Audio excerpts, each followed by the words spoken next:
Las reglas del conflicto.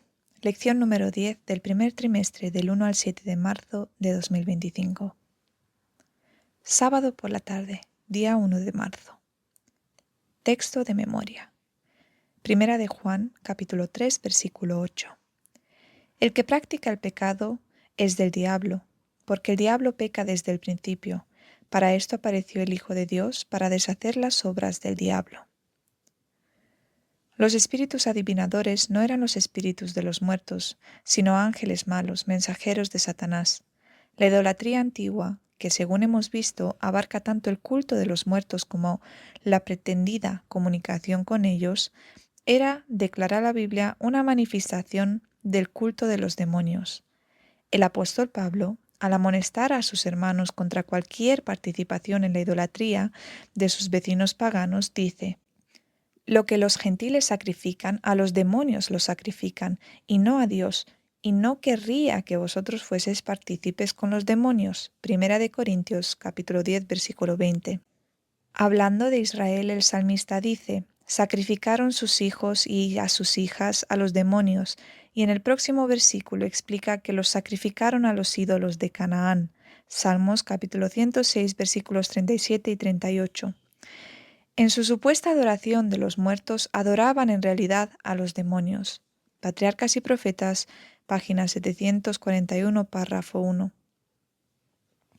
Este espiritismo moderno, basado en el mismo fundamento, no es sino renacimiento, en nueva forma, de la hechicería y del culto demoníaco que Dios había condenado y prohibido en la antigüedad.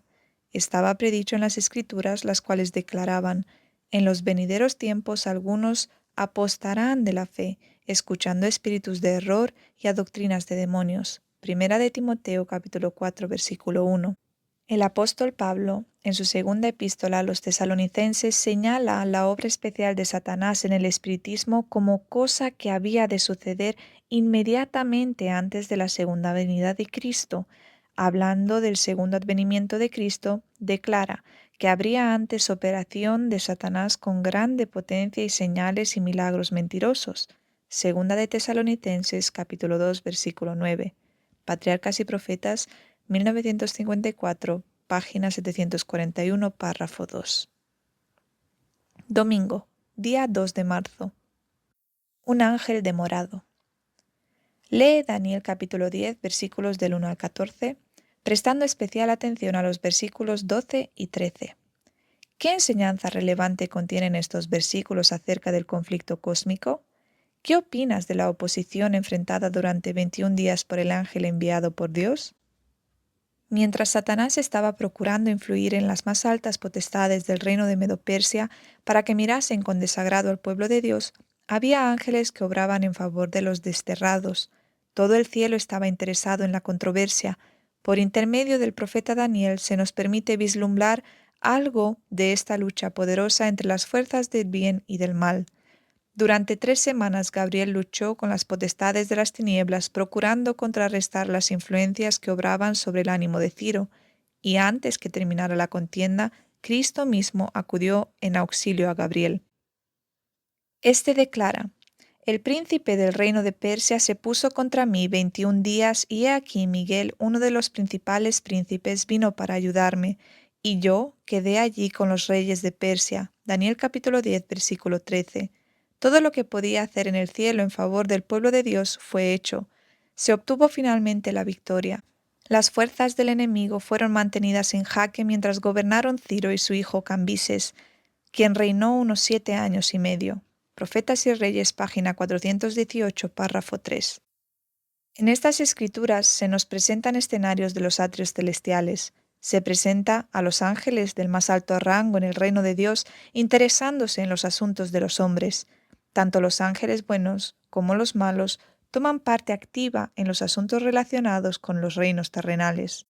Daniel afligió su alma ante Dios. Su ferviente oración movió a un poderoso ángel del cielo a socorrerle, pero fuerzas satánicas trabajaban sobre la mente del rey de Persia para impedirle, si era posible, hacer la obra que le correspondía a la oración de Daniel. Miguel mismo, el arcángel, acudió en ayuda de Gabriel. Una escena similar de controversia se describe en el 3er capítulo de Zacarías, Y me mostró al sumo sacerdote Josué de pie ante el ángel del Señor, y a Satanás de pie a su derecha para resistirle. Y el Señor dijo a Satanás: El Señor te reprenda, oh Satanás, aún el Señor que ha elegido a Jerusalén te reprenda. ¿No es este un tizón arrancado del fuego? En la palabra de Dios están representadas dos partes contendientes que influyen y controlan las agencias humanas en nuestro mundo. Constantemente estas partes están trabajando con cada ser humano.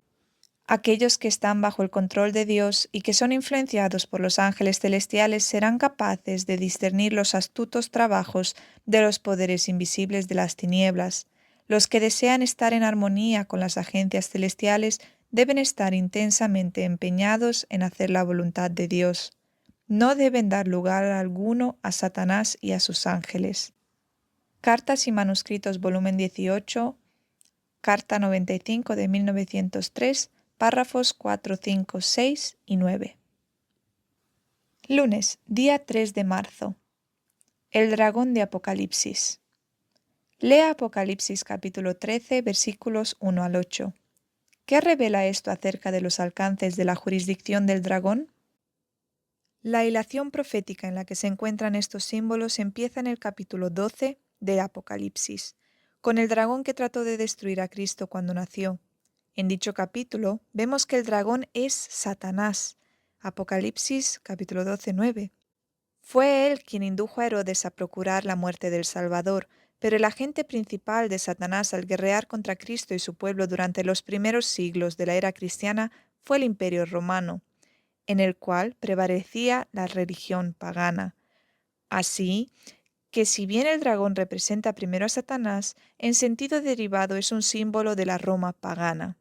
En el capítulo 13, versículos del 1 al 10, se describe otra bestia, parecida a un leopardo, la cual el dragón dio su poder y su trono y grande autoridad. Este símbolo, como lo ha creído la mayoría de los protestantes, representa al papado, el cual heredó el poder y la autoridad del antiguo imperio romano. Se dice de la bestia parecida a un leopardo: le fue dada una boca que hablaba cosas grandes y blasfemia, y abrió su boca para decir blasfemias contra Dios y para blasfemar su nombre y su tabernáculo, y a los que habitan en el cielo. Y le fue permitido hacer guerra contra los santos y vencerlos, y le fue dada autoridad sobre toda tribu y pueblo y lengua y nación. Esta profecía, que es casi la misma que la descripción del cuerno pequeño de Daniel 7, se refiere sin duda al papado. Conflicto de los siglos, página 434, párrafos 2 y 3.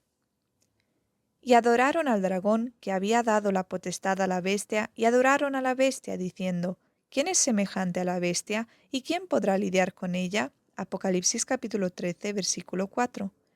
Puede hacerse la pregunta: ¿cómo los profesos cristianos pueden adorar al dragón? La respuesta es fácil, y la adoración al dragón se puede ver claramente. El sistema actual de adoración por las así llamadas instituciones cristianas es indiscutiblemente pagano. Guardar el domingo, Navidad y la Pascua se originó en la antigua Babilonia, de la antigua religión pagana en honor del dios Sol. Los cristianos, en tiempos modernos, asumen honrar a Dios Altísimo con costumbres paganas, llamándolas doctrinas cristianas. El protestantismo ha tomado con fuerza estos festivales paganos como una sanguijuela en un cuerpo humano. Como el haragán chupa la sangre ignorando que su satisfacción lo trae a la destrucción, así también los protestantes y sus conmemorativos paganos, atreviéndose aún a llamarse por el nombre de Cristo, blasfemia ciertamente. Todo estudiante de la historia antigua sabe que esto es verdad, al igual que todo estudiante de la Biblia sabe que todos estos así llamados festivales cristianos no son bíblicos como tampoco cristianos. Si estas instituciones fueran cristianas o bíblicas, ciertamente se hablaría de ellas en la Biblia, pero puesto que no se encuentran en la palabra de Dios, es mejor que los cristianos no se metan con ellas para que no sean encontrados adorando al dragón. Jeremías, mirando hacia este tiempo de apostasía, dice: Así dijo Jehová: no aprendáis el camino de las gentes, ni de las señales del cielo tengáis temor, aunque las gentes las teman, porque las ordenanzas de los pueblos son vanidad, porque el leño del monte cortaron, obra de manos con artífice, con buril, con plata y oro lo adornaron, con clavos y martillo lo afirman para que no se caiga. Jeremías capítulo 10, versículos 2 al 4. Aunque la palabra declara, no aprendáis el camino de las gentes, los profesos ministros del Evangelio cortarán un árbol del monte y lo engalarán con plata y oro, y luego se atreven a llamarlo por el nombre de Cristo, Christmas Tree. ¿Qué mayor blasfemia puede uno hacer? ¿Son ignorantes de estas cosas los ministros y los maestros de la religión? Jesús dijo, Dios es espíritu y los que lo adoran en espíritu y en verdad es necesario que adoren. Martes, día 4 de marzo. El caso de Job. Lee Job capítulo 1 versículos 1 al 12 y Job capítulo 2 versículos 1 al 7. ¿Qué principios del gran conflicto se revelan aquí? Y su cola arrastraba la tercera parte de las estrellas del cielo y las echó en tierra, y el dragón se paró delante de la mujer que estaba a parir, a fin de devorar a su hijo cuando hubiese parido. Y fue hecha una grande batalla en el cielo, Miguel y sus ángeles lidiaban contra el dragón, y lidiaba el dragón y sus ángeles, y no prevalecieron, ni su lugar fue más hallado en el cielo. Y fue lanzado fuera aquel gran dragón, la serpiente antigua que se llama Diablo y Satanás, el cual engaña a todo el mundo, fue arrojado en tierra y sus ángeles fueron arrojados con él. Y cuando vio el dragón que él había sido arrojado en la tierra, persiguió a la mujer que había parido al hijo varón. Apocalipsis capítulo 12 versículos 4, 7 al 9 y 13. Aquí están descritas dos diferentes expulsiones. Note que en el primer ejemplo el dragón arrastró a los ángeles con su cola, pero usted se preguntará, ¿por qué no con sus garras? Simplemente porque tal asunto indicaría falsamente que Satanás derrotó al Señor y consecuentemente sacarían del cielo una tercera parte de los ángeles. Pero desde que él los arrastró con su cola, el verdadero significado es claro que una tercera parte de los ángeles le siguió voluntariamente. Ellos se asieron de su cola, por así decirlo, mientras él condujo el camino. Estos se apartaron del Padre y del Hijo y se unieron con el instigador de la rebelión. Testimonios para la Iglesia, volumen 3, página 129 y 130. El dragón persuadió a los ángeles y le siguieron del cielo a la tierra, de donde él buscó devorar a Cristo. Este incidente del versículo 4, el dragón arrastrando las estrellas, predeció al incidente del versículo 9, el Señor arrojando al dragón. Lo primero ocurrió antes de que el Señor naciese y lo último después de su resurrección. Esto es el hecho manifiesto de los siguientes párrafos. En los días de Job, Satanás tenía todavía acceso al cielo, ya que nos dijo, y un día vinieron los hijos de Dios a presentarse delante de Jehová, entre los cuales vino también Satán. Y dijo Jehová a Satán, ¿de dónde vienes? Y respondiendo Satanás a Jehová dijo, de rodear la tierra y de andar por ella. Job capítulo 1 versículos 6 al 7. Entonces Satanás no fue arrojado del cielo inmediatamente después que se rebeló, ni siquiera cuando hizo pecar a Adán y a Eva. Más bien, debió haber sido en el tiempo de Job, pero para determinar exactamente cuándo debemos leer el versículo 13. Y cuando vio el dragón que él había sido arrojado a la tierra, persiguió a la mujer que había dado luz al hijo varón. Él, por lo tanto, fue arrojado antes de que fuese a perseguir a la iglesia. Él hizo esto en el tiempo que hubo gran persecución contra la iglesia que estaba en Jerusalén, y fueron todos ellos esparcidos por todas las regiones de Judea y Samaria, con excepción de los apóstoles. Hechos capítulo 8, versículo 1. Este hecho es corroborado otra vez por el espíritu de profecía. Con triunfos, el Señor fue tomado para Dios y su trono, y todo el cielo estaba esperando para dar bienvenida al Salvador a los atrios celestiales. Ofrece a Dios las gavillas de las primicias, aquellos que resucitaron con Él como representantes de la gran multitud que saldrá de la tumba en ocasión de su segunda venida. Se oye entonces la voz de Dios proclamando que la justicia está satisfecha. Satanás está vencido. Los hijos de Cristo que trabajan y luchan en la tierra son aceptos en el amado, delante de los ángeles celestiales, y los representantes de los mundos que no cayeron son declarados justificados. Satanás vio que su disfraz había sido arrancado. Su administración quedaba desenmascarada delante de los ángeles que no habían caído y delante del universo celestial. Se había revelado como homicida. Al derramar la sangre del Hijo de Dios había perdido la simpatía de los seres celestiales. Desde ahora, su obra sería restringida. Cualquiera que fuese la actitud que asumiese, no podía ya acechar a los ángeles mientras salían de los atrios celestiales, ni acusar ante ellos los hermanos de Cristo que estaban revestidos de ropas de negrura y contaminación del pecado. Estaba roto el último vínculo de simpatía entre Satanás y el mundo celestial. El deseado de todas las gentes, páginas 772 a las 774 y 709. Miércoles, día 5 de marzo. El gobernante temporal de este mundo. Lee Juan capítulo 12 versículos 31, capítulo 14 versículos 30, capítulo 16 versículo 11, Segunda de Corintios capítulo 4 versículo 4 y Lucas capítulo 4 versículo 6. ¿Qué enseñan estos textos acerca del gobierno del diablo en el mundo? Ahora es el juicio de este mundo, continuó Cristo. Ahora el príncipe de este mundo será echado fuera, y yo, si fuere levantado de la tierra, a todos traeré a mí mismo. Y esto decía, dando a entender que de muerte había de morir. Esta es la crisis del mundo. Si soy hecho propiciación por los pecados de los hombres, el mundo será iluminado. El dominio de Satanás sobre las almas de los hombres será quebrantado.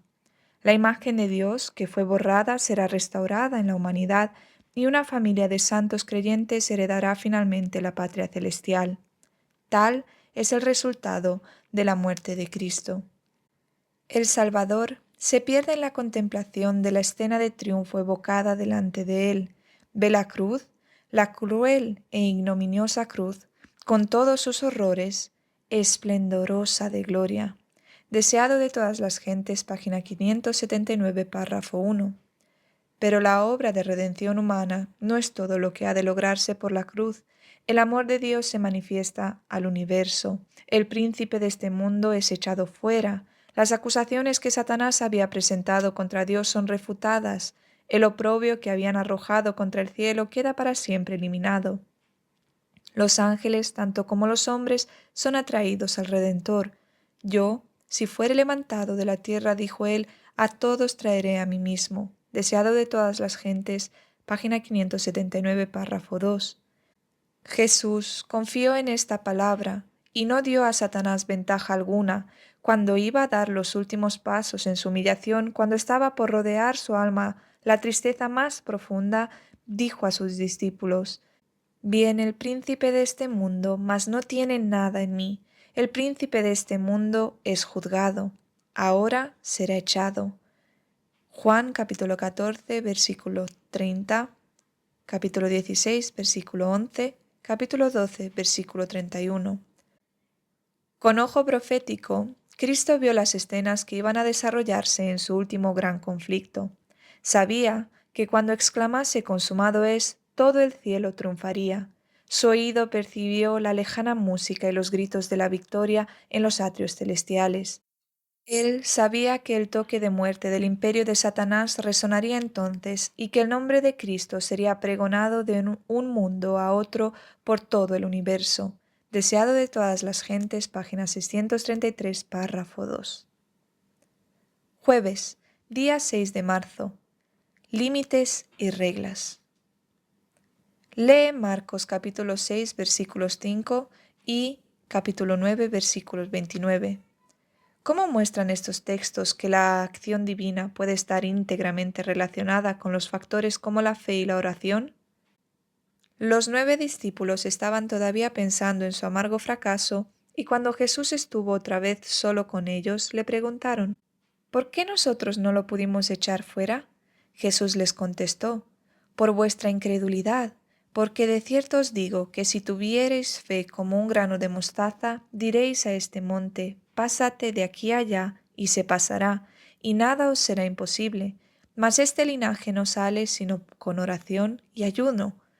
Su incredulidad, que los privaba de sentir una simpatía más profunda hacia Cristo, y la negligencia con la que habían considerado la obra sagrada a ellos confiada, les habían hecho fracasar en el conflicto con las potestades de las tinieblas. Deseado de todas las gentes, página 397, párrafo 1.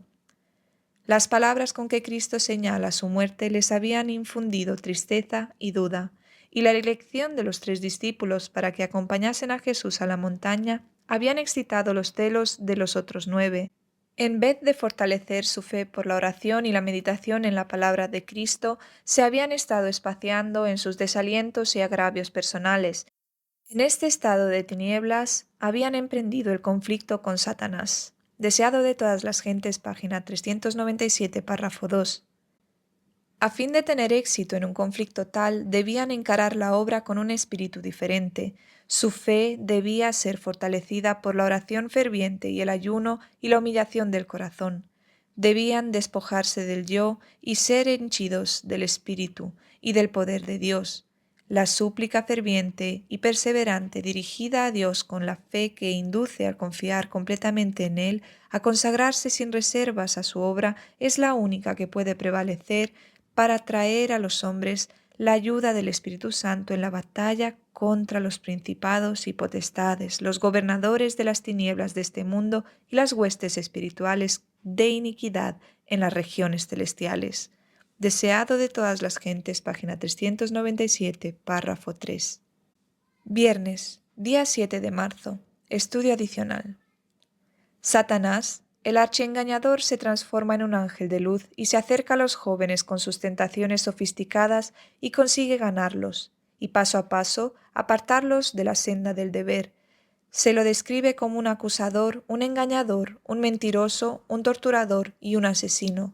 El que practica el pecado es del diablo. Primera de Juan capítulo 3 versículo 8. Cada transgresión condena el alma y provoca el desagrado divino. Dios discierne los pensamientos del corazón. Cuando acariciamos pensamientos impuros, no es preciso que los expresemos con palabras o acciones para consumar el pecado y condenar el alma. Su pureza queda manchada y el tentador triunfa. Testimonios para la Iglesia, volumen 4, página 616, párrafo 1.